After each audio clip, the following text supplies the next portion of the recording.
Hey, this is Mike. Thank you so much for choosing this video.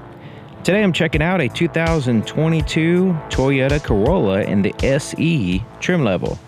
The 2022 Toyota Corolla is basically the same as the 21, and I have several videos of the 21 showing all the features, different trim levels, day and night, lighting, and all that stuff.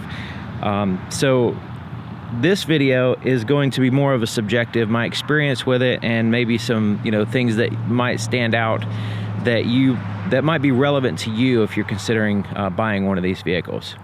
So this particular one is a little bit different color than the previous one I've done. This is the Blue Crush, and it's a kind of like a royal blue, and it looks really nice. I'm glad the sun is shining, because some of my previous videos, the sun was kind of behind some clouds, and it's hard to really tell the color when the sun is not shining. You can see it's kind of depends on whether the reflection is hitting it or not. It kind of looks dark in certain areas, but when the sun shines on it, it kind of brightens it up. It's really impressive. So one of the things with the Toyota Corolla, when you see like commercials and videos and stuff, you'll see these lights here in the front that are very impressive looking, and usually they look bright in pictures and stuff, but right in here, there's several of these little accent LED lights here as well. They're not visible during the day. They're very, very faint during the day. They're only visible at night. They're not daytime running lights, and they're just kind of accent lighting. So when you buy a vehicle, and you're looking at the advertising, you look at the pictures and videos and stuff, you may think, wow, those are really cool daytime running lights or whatever, but really you just can't see them during the day. So just be aware that they're just accent lights for nighttime. One of the great things about this vehicle is the headlights, how well they work at nighttime. It is a projector LED system, and both the low and the high beams shine out of the same projector, but they do a great job. At nighttime, it just fills in the entire road in front of you. You don't have to have active bending and auto leveling. It just basically just has a bright light, and you can see everywhere in front of you, and it does a great job. And I'll have links to my nighttime video just showing you how impressive it is for a vehicle in this price range especially. When shopping for a Toyota Corolla, there's actually two body styles. There's a hatchback now, and then there's a sedan, the more traditional sedan. So it depends on your needs. The hatchback will give you more opening there in the back to put stuff in the cargo area. And then the sedan will be more of a traditional trunk. Now, so it depends on what you need, how you want to do it. Now the trunk can be more secure and also kind of put things out of sight. So if you want to put some valuables in the trunk and close it, there's no way anybody can peek in there and see what's in there. Like a hatchback, potentially you can see in there, and it'd be a little bit less secure because you just break the glass and access whatever's in the cargo area as well. So that's one kind of like a detail that's depending on your needs, and also the body style. You may like this body style over the hatchback. So it all depends on your needs and your preferences on that. But just keep in mind there is two different body styles for the Toyota Corolla. In previous videos I mentioned that the swing of the back door isn't very wide, and this is basically the same thing. They didn't improve that at all. This one has the full black roof there on the top with a sunroof and the black little shark fin antenna as well. LED third brake light there in the bottom of the glass, and a body colored deck lid spoiler. SE badging back here in red kind of popping out. The backup camera is still offset over here and not in the middle, kind of tacked on looking, and it's halfway decent, but it could be improved, of course. And then you have some visual things going on back here, like these dual exhaust tips, and to make it look sporty. Also, these little things right here, they're intended to kind of look like diffusers back here, but it's just for looks. Same thing with this area. There's no ventilation or anything like that. Like the grill in the front actually has airflow, but this one is just for looks. And then down here is reflectors. So these are not lights, these are just reflectors. And the tail lights are a combination of LED and standard bulbs. The The trunk space here in the sedan is really big. I mean, if you just look at the vehicle on the outside, you may not realize when you open up the trunk, it just looks bigger than what you would think it would be.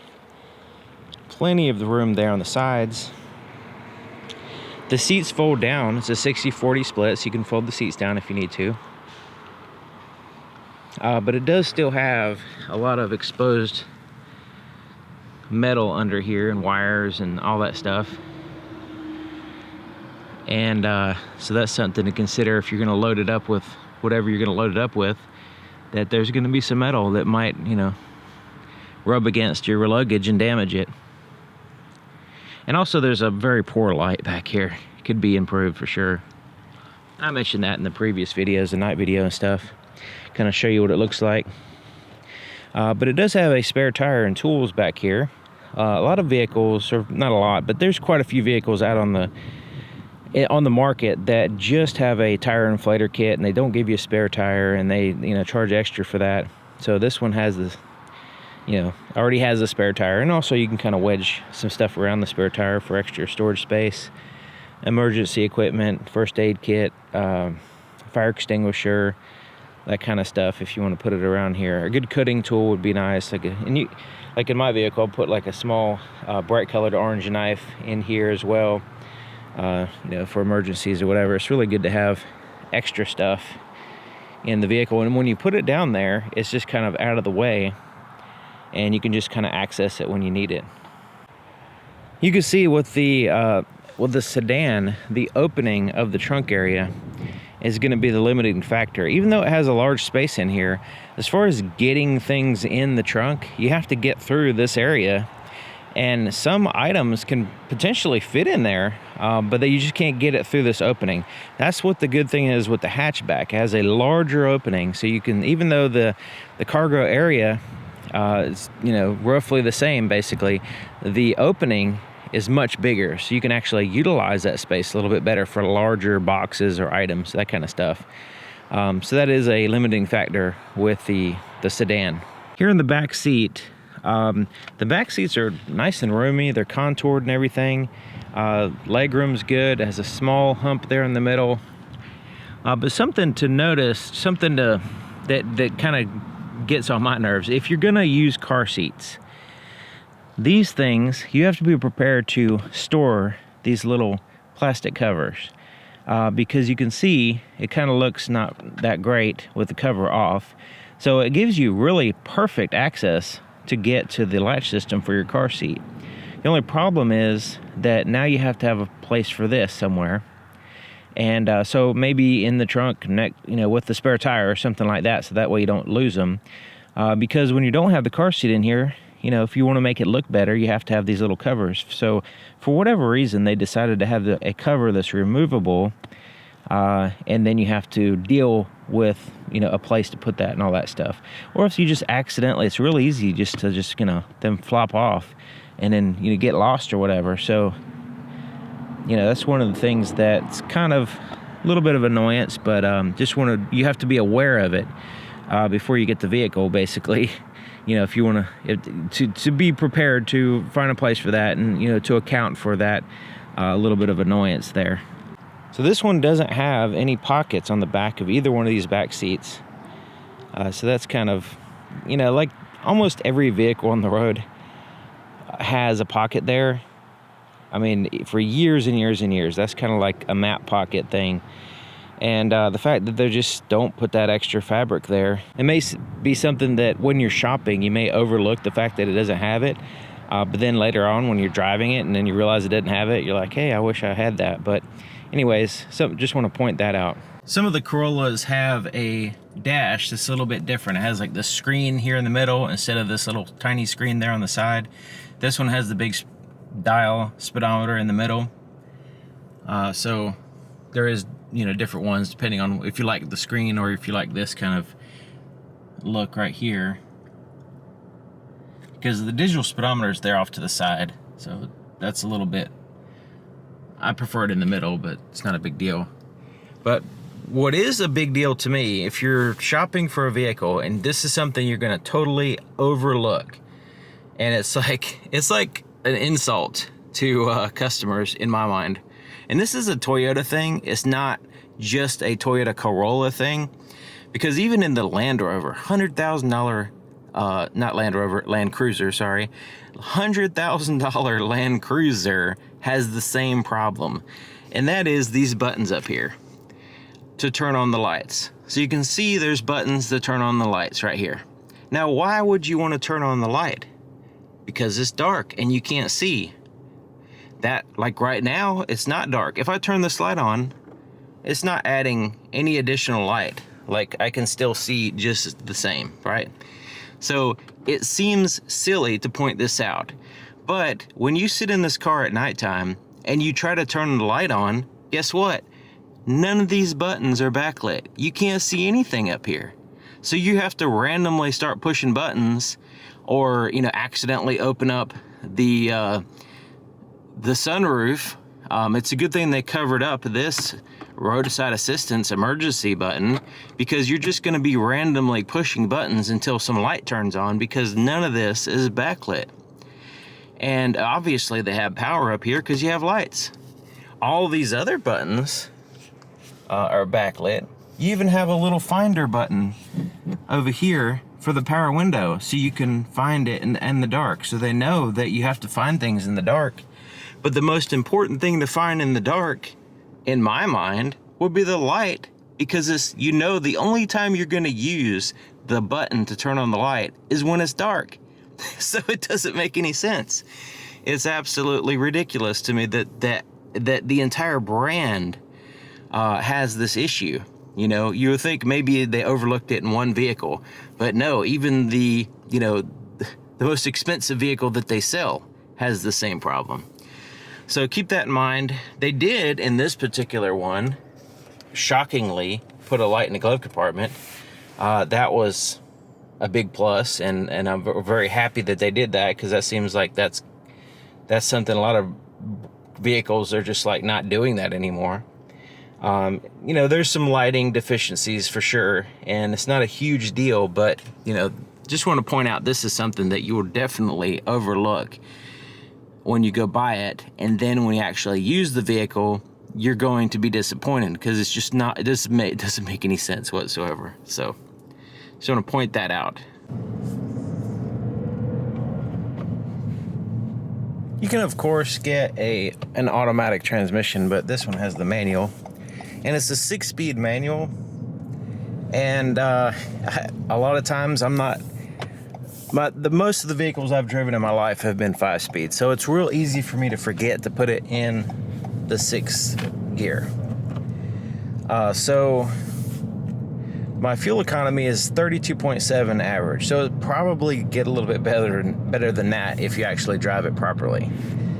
For me, it's, for some reason, I just forget to put it in the 6th gear.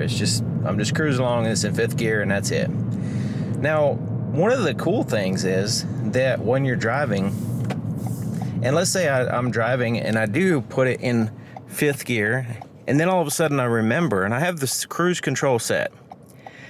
Once I set the cruise control and I'm in 5th gear, a lot of vehicles, when you push in the clutch to change gears, it disables the cruise control and you have to reset it. This one, when you change gears, it just resumes automatically, so you don't have to reset the cruise control. So I thought that was pretty cool. And, you know, a lot of vehicles don't do that. So once I experienced that for the first time in a vehicle, that's one of the things I look for now, because it's pretty, makes it convenient.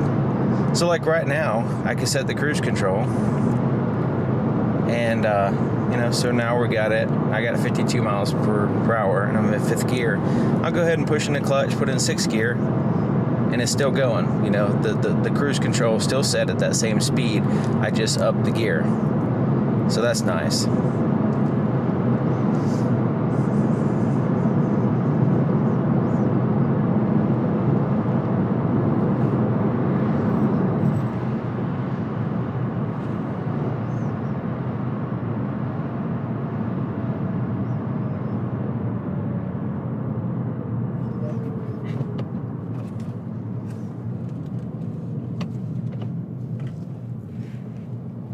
The clutch on this particular vehicle took a little tiny bit of time to get used to.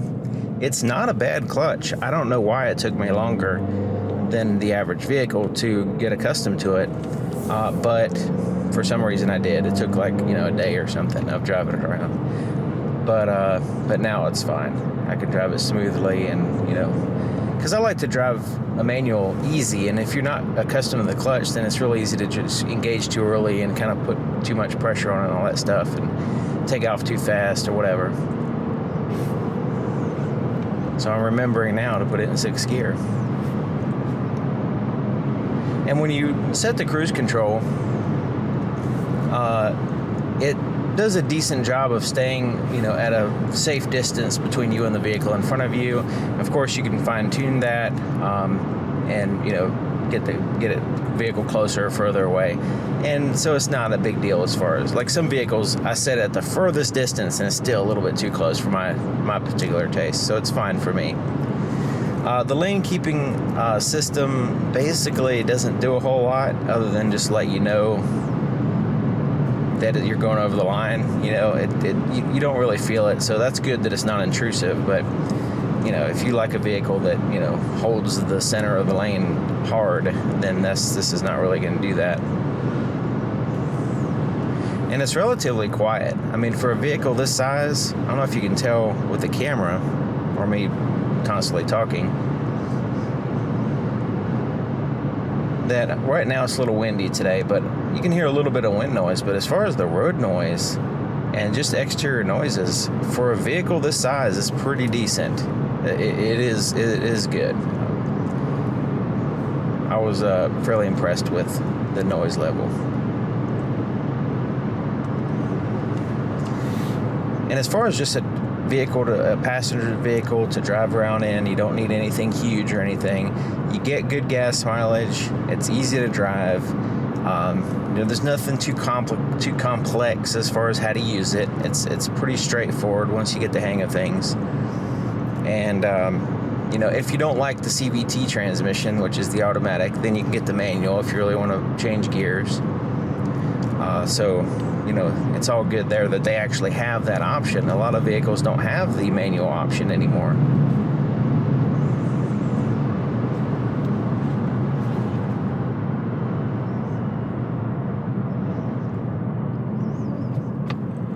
Now it has the intelligent manual transmission, the IMT feature.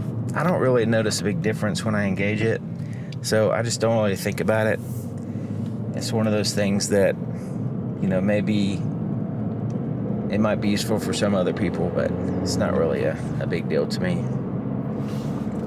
Turn it on now. I mean, it doesn't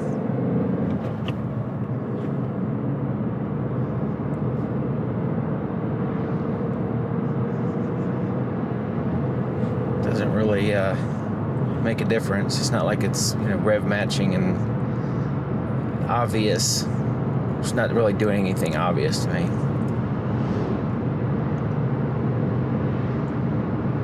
The sound system is pretty decent. I don't have any copyright-free music right now, but it's decent, but it's not fantastic. It's not great. It's just okay. You can listen to your music and kind of get to work and, listen to podcasts or whatever, but it's I would say it's average, or maybe, around average sound system.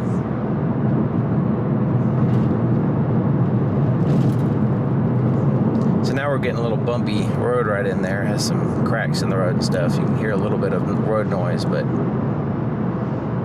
I mean, pretty much any vehicle would have some kind of road noise in that area.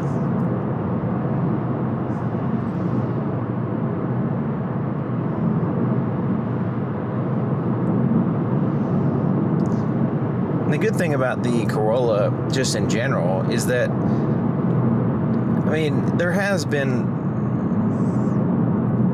as far as visually and the way you experience the vehicle, it just seems like it's a higher end vehicle now. It used to be like more of a cheapo vehicle, but good and reliable and good on gas and all that stuff, just kind of like a rock solid car. But this one, it's like you get the same experience as far as you feel like you got a rock solid car that's simple, but it's just they took it up a notch. They took it up a level as far as the quality, and has more soft touch type stuff, and got a wrap steering wheel here, and automatic climate control. You've got some upgrades. Like if you hadn't really looked into vehicles in a while, it has the full proximity key. The thing is, like, I know it seems strange to some people, the average age of the vehicles on the road is 12 years old, and a lot has changed with the Corolla in 12 years, and a lot of vehicles have changed quite a bit. They really have improved the quality and the just the overall experience, So 12 years ago, you'd find more vehicles with a physical key that you'd have to put in and turn. Now you'll see more vehicles with, a key that you just keep with you, the full proximity system. So it really is you're seeing a lot of improvements, I think, and reliability too, just across the board. There might be some issues with electronics with certain vehicles, but as far as like just breaking down on the side of the road, it just doesn't really happen so much. The reliability in general is quite a bit raised, in recent years.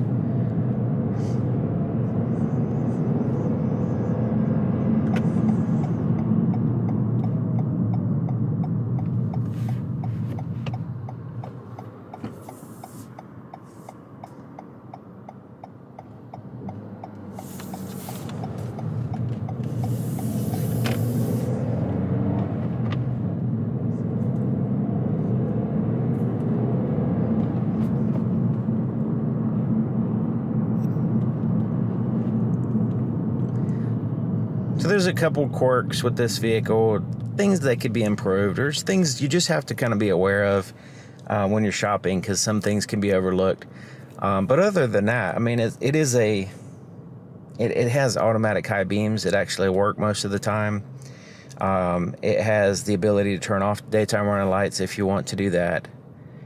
And there is a light in the glove compartment. Got to look at the pluses there. Some of these small things that it's easy to overlook when you're shopping. Because typically you go to the dealership, you're shopping during the day, so you don't really look at the lighting situation as much, and some of the things just kind of get overlooked. It's real easy to just kind of overlook things, like the pockets in the back, behind the seats.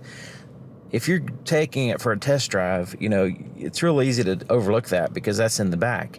And you just kind of assume that certain things that are just like every vehicle has that, you just think that.